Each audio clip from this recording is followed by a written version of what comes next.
I know it's only a preseason game, but what does a win, if anything, mean for what are a group of young players? Yeah, I mean, you always want to win in everything that you do, for sure. And we're trying to win as much as we possibly can. We're playing it but it is about the process and about our operation that we were out there. We were able to talk through a lot of good things as a coaching staff. Like all the reps that the guys got were huge, right? But we were able to get a lot of things worked out as a coaching staff. As far as communication goes, hey, here's what we do in this scenario, here's what we're going to do in that scenario. And those are, you can simulate situations as much as you want, and I try to, but when they happen in real time, you got to be able to react, and that's why you do it. So I thought that was good. So again, it's more about the process of what we had to go through today. You know, the win's nice because you always want to win, but it doesn't count. But it's more about the process. The guys playing, there's a lot of good film to be able to evaluate as we drive home tonight and tomorrow morning and the rest of tomorrow. Welcome to episode 54 of Uncaged Sports Talk. Sorry for the long wait for this episode. I got started a little late with this episode too, and I came back from a vacation last week, started a new job as I announced in the previous episode. I started that Wednesday, Thursday, and Friday. Did some training, going to be doing some more training this upcoming week. I actually went to the Eagles-Ravens preseason game down in Baltimore. Since I was working till 3 down there, I thought I might as well stay down there and go watch some football, especially because they're playing my hometown team. So that's what this episode is going to be talking about. It's going to just be a reaction to that. On my episode for Thursday this week, it's going to be a reaction just to this entire week's preseason, talking about players that stood out throughout the entire NFL, and maybe talking about a little baseball here and there. But this episode, we're just going to react to the Eagles-Ravens preseason game, their first preseason game as both teams get set for the season. You saw Nick Sirianni talking in the start of this episode. He was just talking about, it's always important to get good reps in preseason, which I agree with. I was actually talking to Dan, who I had on for last episode. Me and him were talking at the game because he went. I was saying, if I'm a coach, I treat, the first half, I treat it like a completely different game than the second half. I'm coaching it like it's two separate games. When we get to the 2 minute, just so people can get reps, so the people that play in the first half can get reps that they might not get in the second half. If you're down 3, with 2 minutes to go, I'm treating it like it's a 2 minutes to go in the entire game. So those players can get the actual reps. So those players can get live 2-minute warning reps. Because they might not be in the final 2 minutes of the game. They might be taken out by that point. Sorry about the audio quality. I'm guessing it's low. I just saw my input volumes low for some reason. But I just adjusted it. But yeah, I like what Sirianni said there. You always want to win in preseason. You want to get some good reps, which they got for the most part. They did not address one concern, though. I was paying attention to a few things. Preseason games have always been just a chill thing, just get me back in the flow of being at a football game. They're more like a baseball game environment. You're just bullshitting. You're just talking, taking it in. But there were one or two things that stood out that I didn't like. There were some things that stood out that I really liked. I'll get into in a little. But Nolan Smith, I was a little concerned with that day. He didn't get pressure. The entire D-line didn't get pressure. Even the starters who were in for a decent time. Carter was taken out early. Jordan Davis taken out early. But just the entire D-line. Nolan Smith didn't get pressure for the most part. He did have a sack. But for the most part, he was quiet. He played all the way until midway through the third, I think. And they had him at linebacker at one point. I'm I know that's what his designated position is, but he's a pass rusher. That's why you drafted Nolan Smith. You drafted Nolan Smith to be your next Hassan Reddick. And you're having him drop into coverage. You need him on that D-line rushing the passer. And I didn't like what I saw out of him when he was rushing the passer. He had the 1 sack, but still. Felt like he was just trying to just bull rush, and he's not strong enough to bull rush. He's got to equip some more pass rush moves. He's quick, but he's got to equip some more pass rush moves. There were some bright spots that stood out. I'll get into that shortly. It was just, the game was very fun. It was fun to get down there. It was my first ever time at M&T Bank Stadium. Hopefully me and my dad will get down there in December 1st. A December game, Eagles-Ravens, hopefully going to be CBS's game of the week, scheduled to be on CBS. That game could be a barn burner.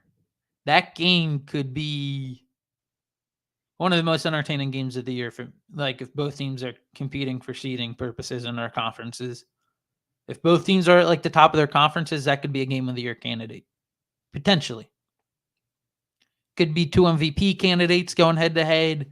Could be a Super Bowl preview when we get to the regular season matchup version of it.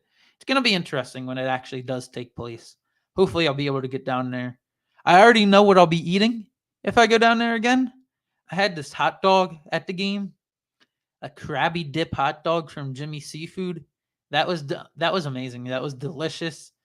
It was a just very fun game. One of the highlights at the game in the crowd was off the field. This old lady, probably like around 60.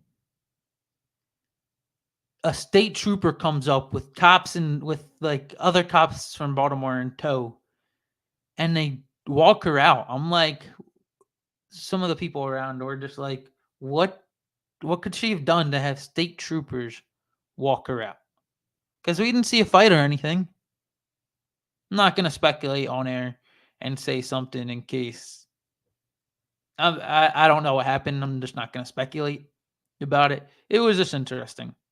We were all just confused. Like, why do you need state troopers? And she didn't put up a fight or anything. She just happily went with them, basically. Not happily, probably, but she just went. She didn't put up a fight. She wasn't arguing or anything. It was just odd. It was weird. I've never seen that at a football game. Normally, if you have someone like escort someone out, you walk them out. You walk them out. But they didn't. It was like or not walk them out. It's security comes and walks them out, like regular security. But instead, they have cops come and walk her out, and a few cops, not just 1 or 2. Which is just it was confusing. I was like, what's going on here? It was a very fun game, though. It was nice and chill just to watch. Now, there were some people who stood out in the game to me. That's what this Luke's List is going to be. This is going to be a shorter episode, probably like a 15-minute episode when I go through the Luke's List and talk about the players who stood out. Luke's List for episode 54 is the top 5 standout players in the Eagles versus Ravens preseason game. I posted this on Twitter, but I'll explain a little more in depth because Twitter, you have a limit on the amount of words you can use. I posted this on like my actual Twitter, the handle you see next to my name there. Shoot, hold up. Let me go back into ESPN. I just saw something pop up. I was pulling up the stats. Let me see, because I did see something cool that popped up. Give me 1 second. We're looking, and please pop up again. It did not. A medal count popped up, which was cool for the Olympics. I was going to try to read them off. Actually, I could probably do that. Let me go to All Sports. I wonder if they got a medal count here. No, they do not. Okay. Or go to look at what we were trying to look at to begin with.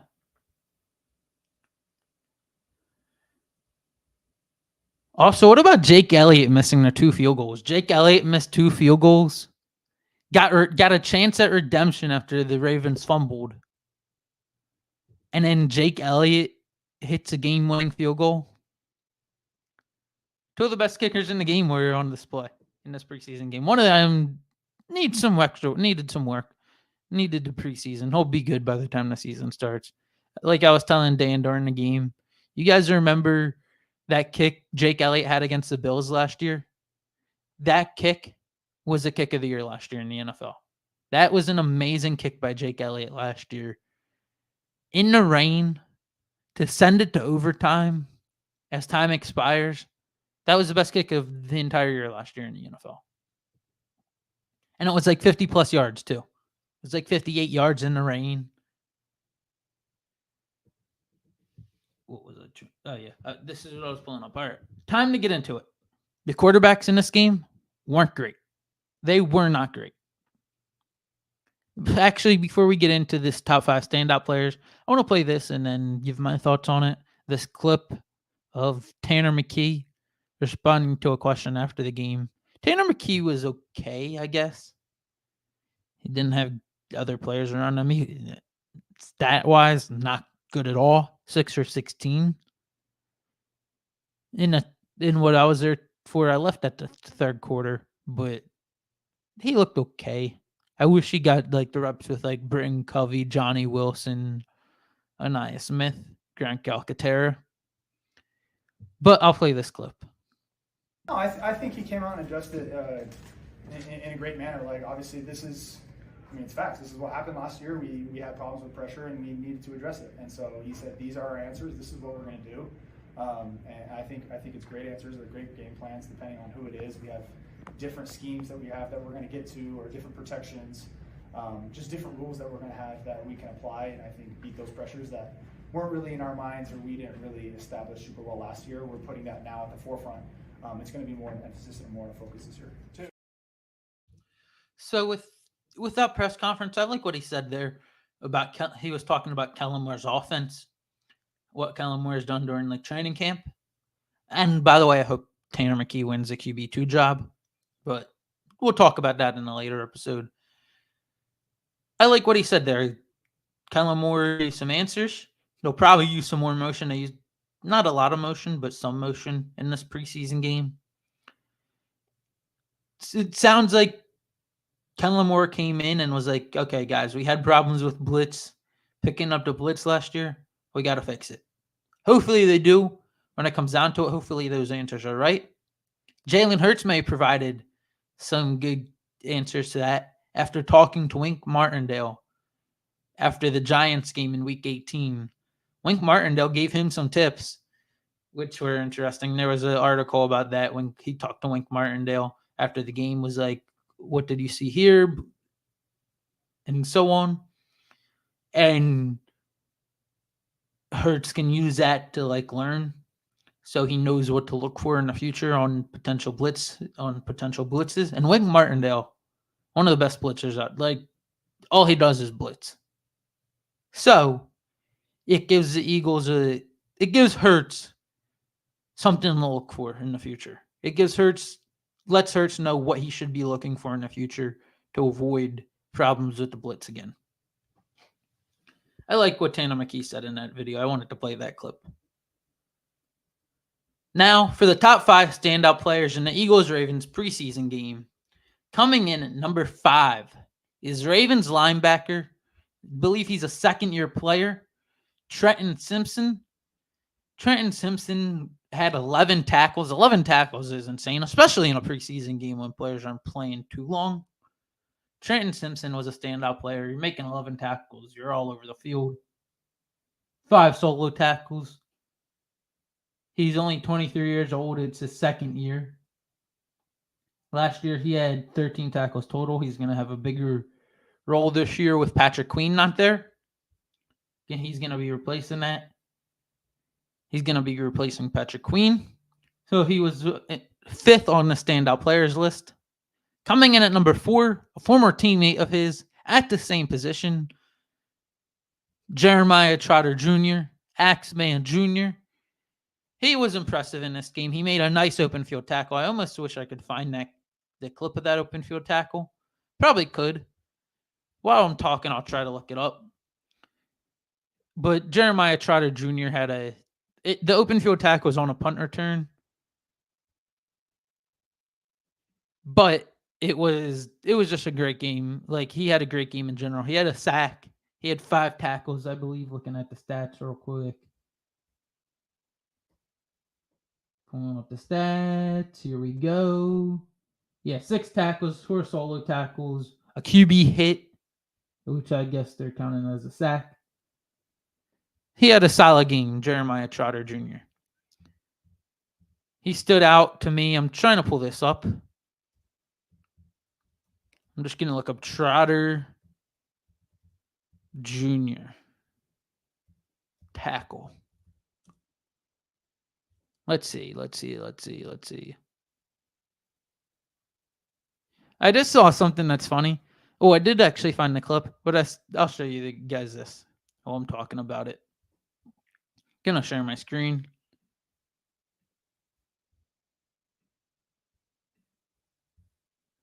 I just saw this, which is funny. He's smiling while he's making a tackle, which is kind of funny.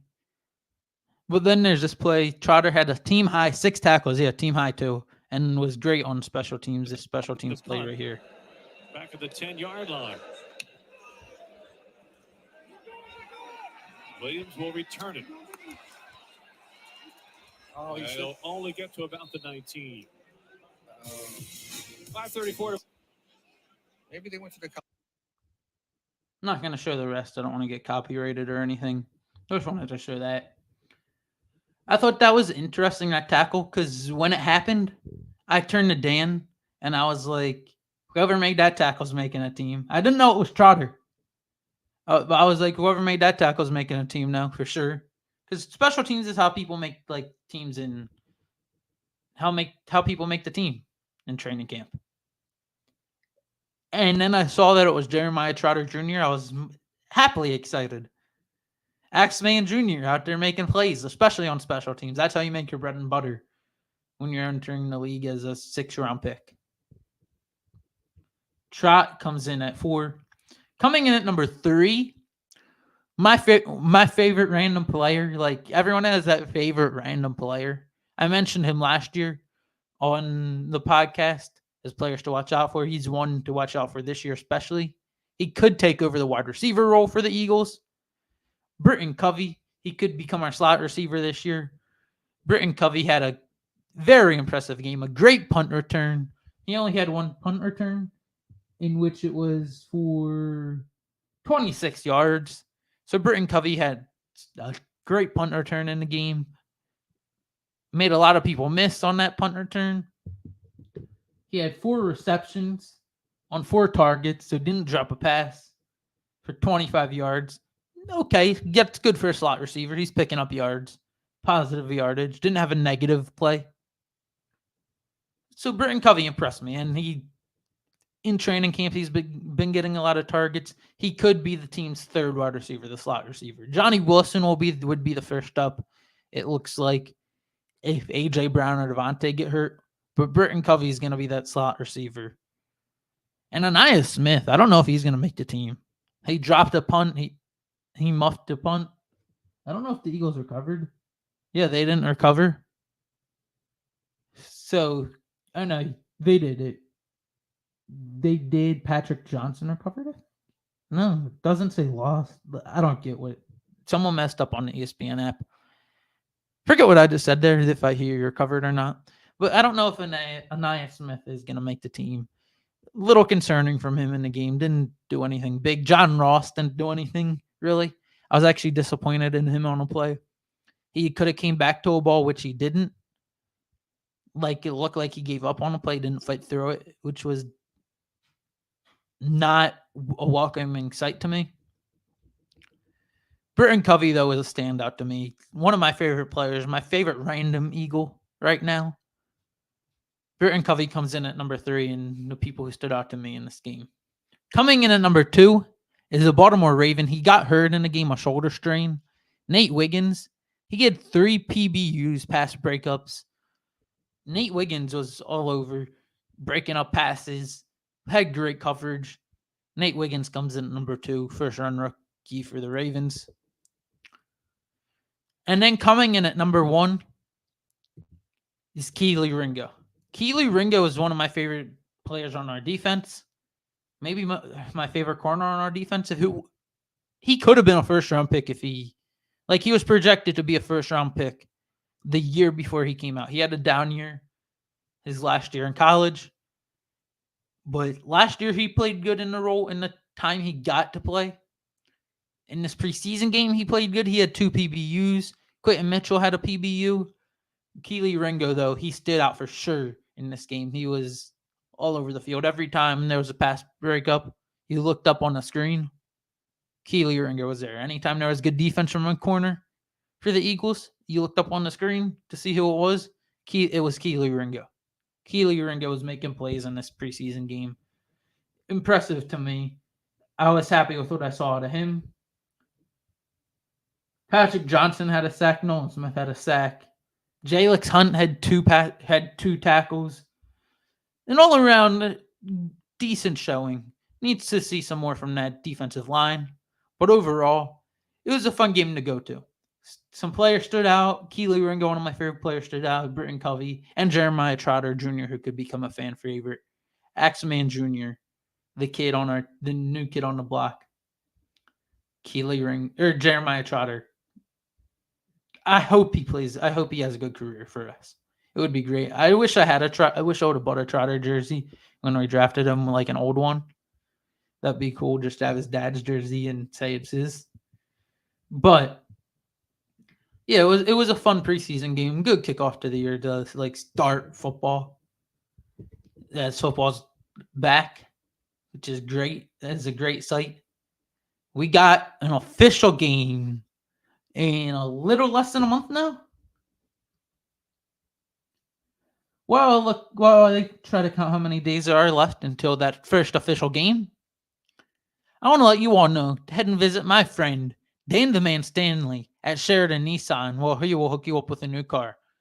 Just let them know Luke Sarank and Uncaged Sports Talk sent you. If you're going to need to go to him if you want to get to a game, if you need a car. If you need a car to get to these games, and if you're in need of a car, go visit Dan the Man Stanley at Sheridan Nissan. So you got 21, 28, 26 days until the first Eagles preseason or regular season game in Brazil against the Green Bay Packers on September 6th. We got 26 days until actual Eagles football kicks off and 25 days until actual NFL football kicks off. It should be a very exciting season. We'll talk about it a little more on this upcoming on episode 55 this upcoming week. Thank you for tuning into this episode. It is greatly appreciated. Remember to like, comment, and subscribe on all of our platforms. It is greatly appreciated. Tune in for episode 55 next week.